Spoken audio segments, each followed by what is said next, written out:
Greetings in the wonderful name of our Lord and Savior, Jesus Christ. It's always a good time, and we have the joy to be joined by you as we read the Word of God. And I'm Temgos Dube, a believer in the Lord Jesus Christ. Today, it's a Santa Sunday. We are taking Psalm 25. The last time we were doing Psalm 24, but today we are taking Psalm 25. I am going to read it from the New King James Version, and we will then continue. This is a plea for deliverance from forgiveness. I've titled the message, A Believer's Position in the Time of Attack. A believer's position in a time of attack. To you, O Lord, I lift up my soul. O my God, I trust in you. Let me not be ashamed. Let not my enemies triumph over me. Indeed, let no one who waits on you be ashamed. Let those be ashamed who deal treacherously without cause. Show me your ways, O Lord. Teach me your paths. Lead me in your truth and teach me, for you are the God of my salvation. On you I will wait all day. Remember, O Lord, your tender mercies and your loving kindness, for they are from old. Do not remember the sins of my youth, nor my transgressions. According to your mercy, remember me, for your for your goodness' sake, O Lord. Good and upright is the Lord. Therefore, he teaches sinners in the way. The humble he guides in justice, and the humble he teaches his way. All the paths of the Lord are mercy and truth, to such as keep his covenant and his testimonies. For your name's sake, O Lord, pardon my iniquity, for it is great. Who is the man that fears the Lord? Him shall he teach the way he chooses. He himself shall dwell in prosperity, and his descendants shall inherit the earth. The secret of the Lord is with those who fear him, and he will show them his covenant. My eyes are ever toward the Lord, for he shall plant my feet on the net. Turn yourself to me and have mercy on me, for I am desolate and afflicted. The troubles of my heart have enlarged, bringing me out of my distress. Look on my affliction and my pain, and forgive all my sins. Consider my enemies, for they are many, and they hate me with cruel hatred. Keep my soul and deliver me. Let me not be ashamed, for I put my trust in you. Let integrity and uprightness preserve me, for I wait for you. Redeem Israel, O Lord, out of all their troubles. Amen. For you to understand this psalm, it is very important to understand the background. I will start with the background such that you understand the position of how he's talking this and why he speaks like this. It will be so easy. It's a very, very nice and interesting psalm. The psalm is a lament, which is an individual psalm by someone. When we talk of a lament, it's a passionate expression of grief and deep sorrow. One could therefore deduce that this is an expression of David. He is in sorrow. Something bad is happening in his life. So this psalm is centered in the time of David's reign in between 1010 to 970 before Christ. So it is a psalm. David is deep in grief and in sorrow for something. Now, what is the sorrow that is there? David was a king in Israel, and he had sons. This story, or this time where this psalm was recorded, is in the book of 2 Samuel chapter 15 to 18. He wrote it around that time. That's what theologians say. Now, David was a king, And he had a son by the name of Absalom. He was one who was giving the king problems. Absalom was the third son of King David and was born by Maacah, who was a mother. Who was David's wife, I'm sorry. So Absalom is the one, remember, he's the one who killed Amnon. You remember the story of Amnon, who raped his sister. So Absalom was grieved by this, and he waited for some time and for an opportunity that he could kill him. So remember the story, he waited and waited, I think for 2 years, and then he organized some event that they could come and the sons could be there. And when they were there, he told his servants, kill Amnon, and Amnon was killed. Then after killing Amnon, he fled to Geshur. To Geshur, that is where his mother was from. We can say in Seswati, Kabomag. He went there. If you read 2 Samuel chapter 13, verse 37. So he was self-imprisoned or in exile. The reason he went to the mother's place was because it was the place of comfort. He would be accepted, and because her mother was the daughter of a king, there was some sort of security. So Absalom stayed there for 3 years, but his father David missed him so much. He missed his son and tried to make arrangements that he come back. The missing is found in 2 Samuel chapter 13, verse 39. The Bible says, and the king longed to go to Absalom, for he had been comforted concerning Amnon because he was dead. So the king had accepted the death of his son, and now he missed his son Absalom. So negotiations were made, and he returned to his father in Jerusalem, where his father was. Then the Bible says he forgave him, David forgave his son, and even kissed him as a sign of forgiveness. But this son now comes with a spirit of rebellion. He wants to take over because he's a rightful prince. He feels like he's a rightful prince to be the king in Israel, just to overthrow his father and he'll be the king. So he knew that he was a legitimate one to become a king. That is, we find in chapter 15 of Samuel. So the Bible explains that he then divided a strategy that how can I get into the position of the king? His thoughts were, because he understood that the king in Israel was chosen by God and was working in the covenant with God, and he was assigned to judge those cases, criminal cases, and he would have to judge rightly.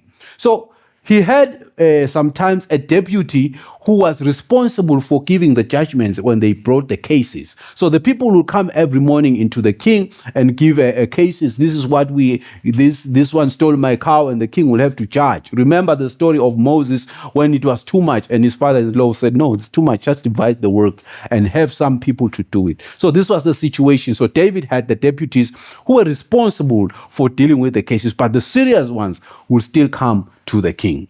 So Absalom said, no, for me to get favor in the people, let me stay at the gate, such that when a person comes, I will speak to him and make sure that I get his favor. Now, 2 Samuel chapter 15, verse 3 to 4 said, then Absalom would say, as he stayed, when somebody comes to bring a case, and he was in the gate, then Absalom would say to him, look, your case is good and right, but there is no deputy of the king to hear you. Moreover, Absalom will say, oh, that I were made judge in the land, and everyone who has any suit or case will come to me, then I will give him justice. So he said, if only people recognize me and make me what I am, I could help you and judge speedily, and because the king is not there, I can assist and do the work as in, not the king, the deputy is not there, I can do it fast and I can be the right judge. So he won the favor of the people. And when he had won the favor of the people, he said to his father, you know, father, I just want to go. That was his plan, that I want to go to Hebron. And his father, without a problem, said, you can go and fulfill your vow. But when he was going, his plan was that he will then make a coup, and the coup will announce that Absalom reigns, and they will blow the trumpet. But somebody told the King David that, you know what, this is what your son is planning to do. And when David heard that, he was so troubled such that he decided to flee from the palace. He fled onto the mountains. And these soldiers, because this is the king, he has soldiers, they asked him, why can't we just deal with this boy, with these servants? We just finish him and we are done with Absalom. But David's view was completely different. He did not want to attack his son. That is where the story now zeroes in. David's view of the situation, David's way of addressing the attack from a son whom he had forgiven, from a son who has killed his son, from a son now who wants to overthrow him. So as he was moving up the mountains in this condition, though it's not stated the exact spot where he sat down to write the psalm that we read today, but we are reading the story of a king who is hurting. A king who has experienced a son wanting to overthrow him. Remember, in this time as he was going, this is where it happens that one man, by the name of Bahurim, he came and cursed David as he was walking, throwing stones to him. But note David's way of addressing that curse. In 2 Samuel chapter 16, verse 10 says, but the king said, what have I to do with you, you sons of Zeruiah? So he let him curse he said, so let him curse because the Lord has said to him, curse David. Who then shall say, why have you done this? I want to bring you to the way David looks at situations.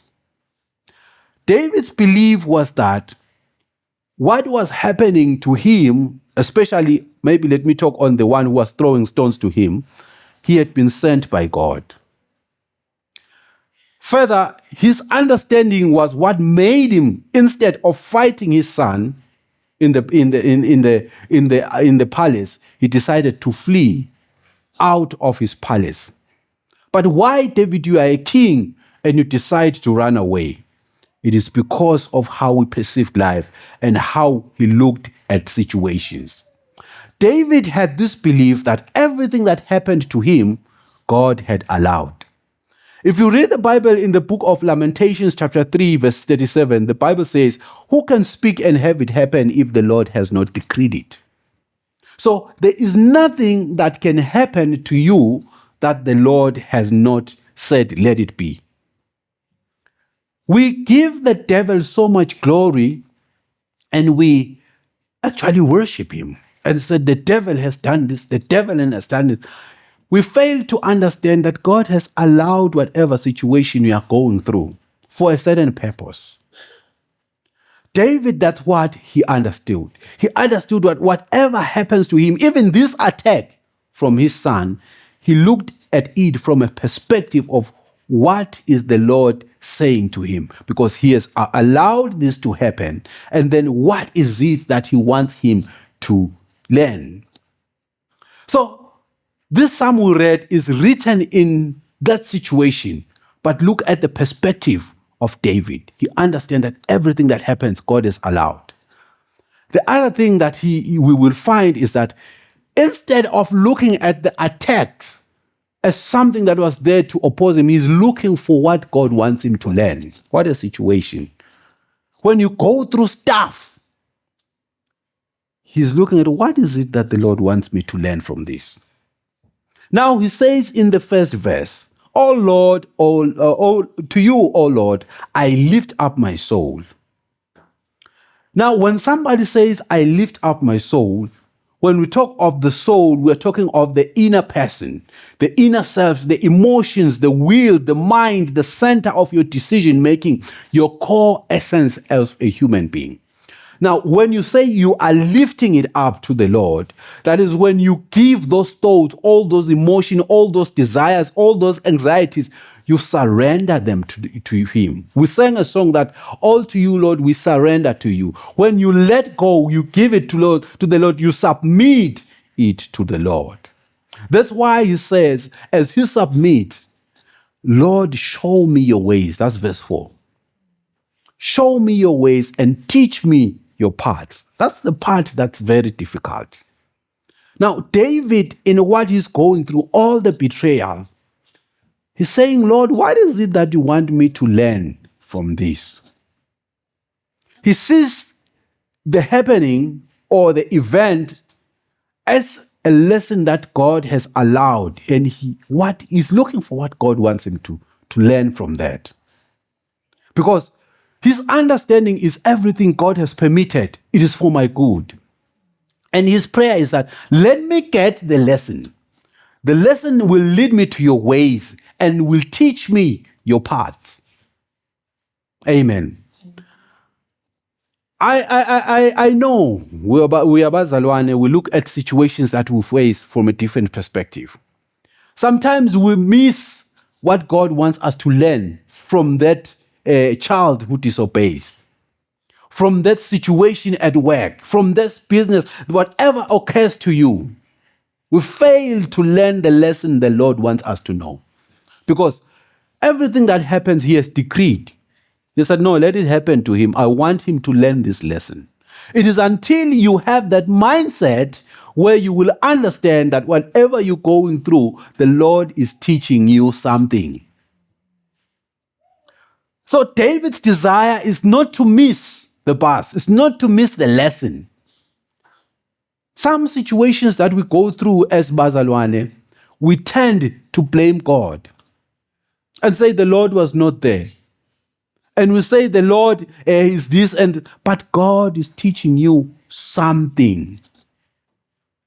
Revelations 3 verse 19 says, those whom I'm reading from the Amplified, those whom I dearly and tenderly love, I rebuke and discipline, showing them their faults and instructing them so they be enthusiastic and repent and change their inner self.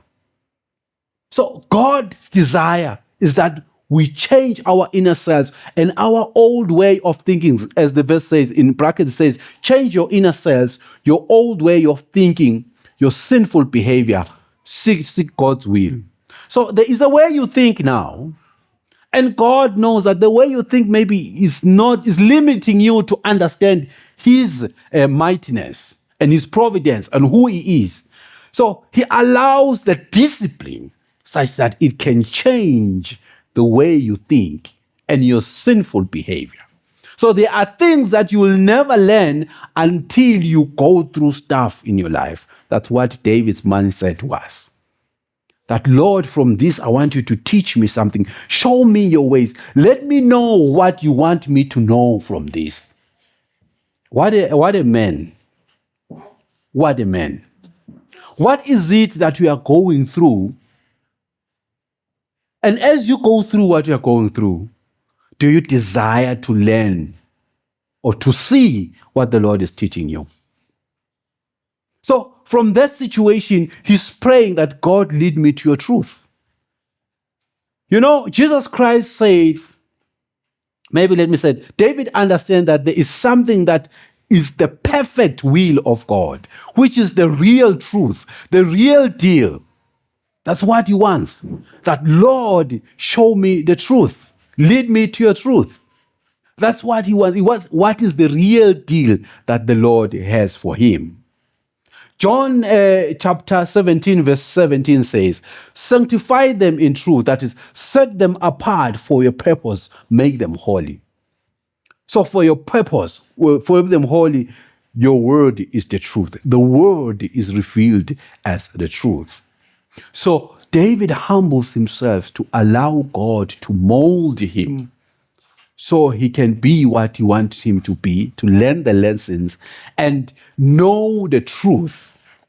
And the truth in our times in the New Testament is the will of God. Maybe the first one is Jesus Christ, for he says, I am the way, the truth, and the life. The truth. That's John 14 verse 6. So Jesus Christ is the truth. The other part that we see is the Holy Spirit, as John 16 verse 13 says, whenever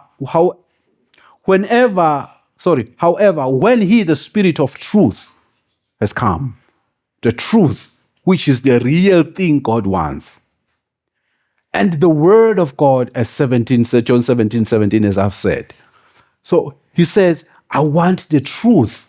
Lead me to your truth with the situation that I'm going through. Now, I know we are going through a lot of things in our lives. A lot. But are you willing to learn the lesson that the Lord is letting you to know? It can be something that has taken many, many years. You've prayed about it several times and you see no answer, but the Lord is just working from you. Maybe you see that you haven't found the lesson in what you're going through. Let him continue until his way of thinking, until his sinful behavior, until his inner self changes. It can be hard sometimes as you go through those things. I mean hard. And you think God is not responding to my prayer. But the Lord is just still working on you. So David understood this. And his desire, instead of seeing the attack by his son as something that was evil and casting the demons and casting everything, instead he said, Lord, teach me from this situation. What is it that you want me to know? Amen. That's the mindset of a believer. Now he declares to the Lord that he is our Savior. He is his Savior. He says, for you are the God of my salvation.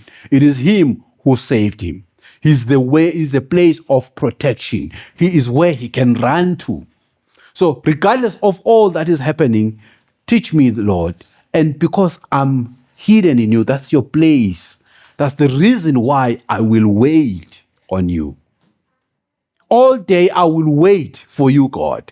I want to see you dealing with the situation. 24/7, I will wait for you because I know waiting on you will never make me to be put to shame. If I can read from the verse 3, it says, indeed, let no one who waits on you be ashamed. Let those be ashamed who deal treacherously without cause. That's the New King James Version. And then the message says, don't embarrass any of us who went out on a limb, that is, who took the risk to put their trust in you. It's the traitors who should be humiliated. So the traitors here is the Absalom and his team. They should be humiliated. But we, Lord, we just trust you. We have put our trust in you. Whatever is happening now, we accept it and we say, God, let us see you. Teach us the lesson from this. And we know that as we put our trust in you, we will never be embarrassed. That's the man of faith. That God, whatever I'm going through, people can see that maybe this king is far away in the mountain, is running away from his son and can say whatever they want to say. But my position with you, God, is clear. I know you're teaching me a lesson from this, and I accept that lesson. Let me not miss that lesson and help me, God. I will wait on you because my salvation is in you. We need that courage in our lives, where we say, God, you have allowed it, so I'm coming back to you. I cannot go anywhere. You have allowed the situation. What do you want me to learn from this that can change my way of thinking? Maybe you are full of pride. Maybe you are full of selfishness, and God is dealing with that. No, let me deal with my son from this, such that he can be what I want him to be. Amen. That's what we are called to be. But what I also like about David's faith is the faith that he believes that God will never embarrass him. He believes that God is the one who has made him the king. And he refers to the other ones as the traitors because he knows that maybe his son hasn't been appointed by God, but I know that God chose me from the mountains, heading sheep, that I am the rightful king. So I know that I am the king, but I cannot fight what he's working on. I will wait for him. Just like somebody who is married. This is a very sensitive one. You are a woman, you have been married, and God gave you a husband. But the husband decides not to be faithful. And there is somebody who gets into the marriage. Now, As the one who understands that God gave me the wife or the husband, I'm the rightful one. He gave him to me. I prayed, and this is the husband that he gave to me. And when this happens, a true believer will not go and shout, "Hey, you," and even go to the court to attack. Will not even fight, but will come to God and say, "Lord, you gave me that husband, and this is what he is doing. But God, I know there's a lesson you want me to learn. Let me find the lesson. But this is the situation. I'll put my trust in you, and I know if I put my trust in you, I will never be embarrassed." That's a man of faith or a lady of faith. Even us as women, as men, sometimes we're attacked. But let's be people of faith who seek to know the Lord's will in what we are going through. Amen. Now, verse 6. "Remember, O Lord, your tender mercies and your loving kindness, for they are from old. Do not remember the sins of my youth, nor my transgressions according to the mercy. Remember me for your goodness' sake." Now, when he says, remember your previous promises, he wants God to remember the promises that he has said, the promises of forgiveness.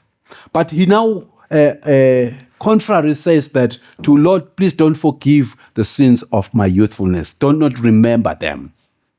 Now he says, God, don't give an account or enforce discipline or judgment on what I did as a young person. We did some mistakes some place as we were young.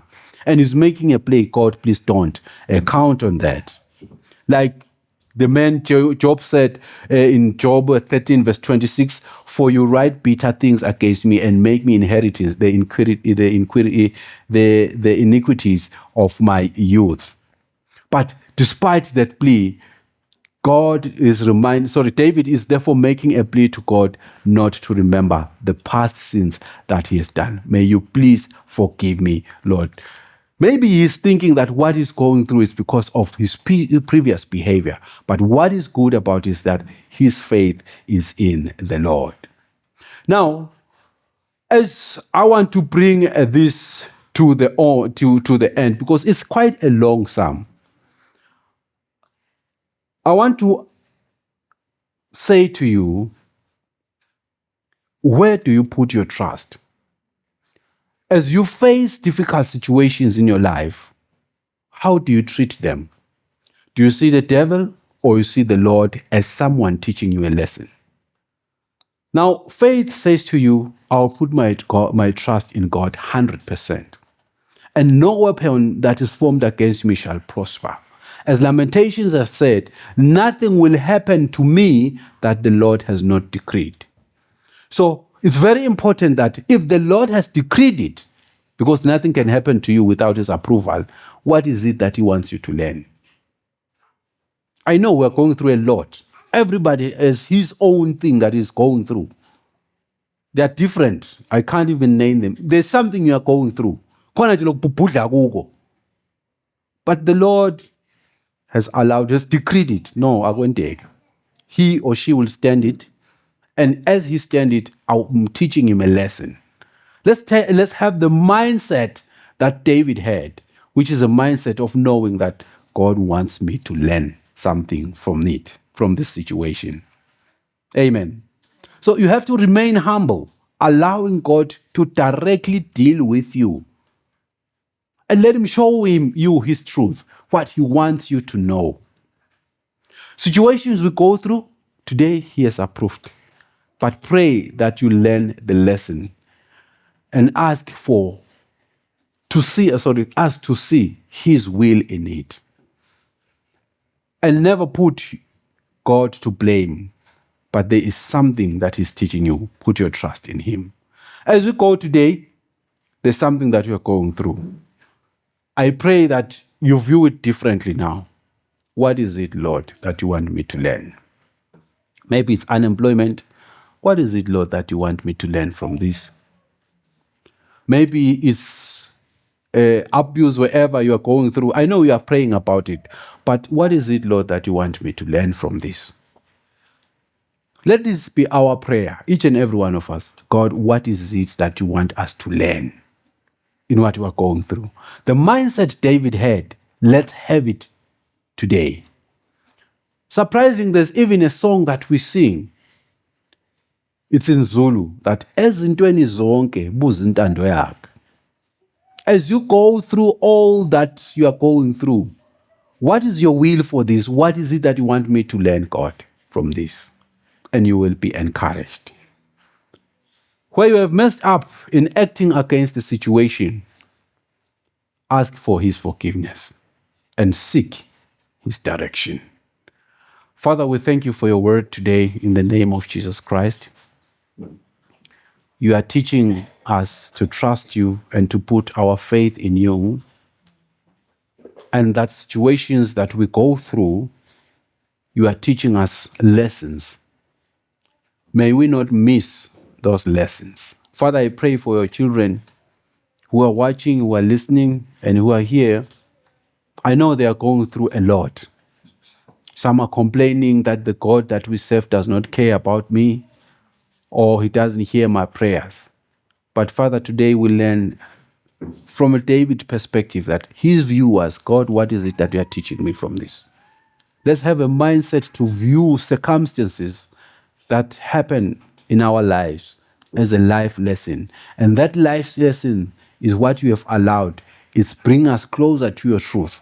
It's bringing us closer to your ways. And it's teaching us how to live for you. Help us, God, in the name of Jesus Christ, to keep our faith in you. And just to believe that nothing will happen unless you have decreed it. And to decree, you don't allow discipline to make us lose our faith in you. But we go through discipline such that we can be better people and change our thinking. You change our way of doing things and our behavior so we can be more of you, God. Help us as your children. Help us, God, that we align to your lessons learned. In the name of the Lord Jesus Christ. Amen.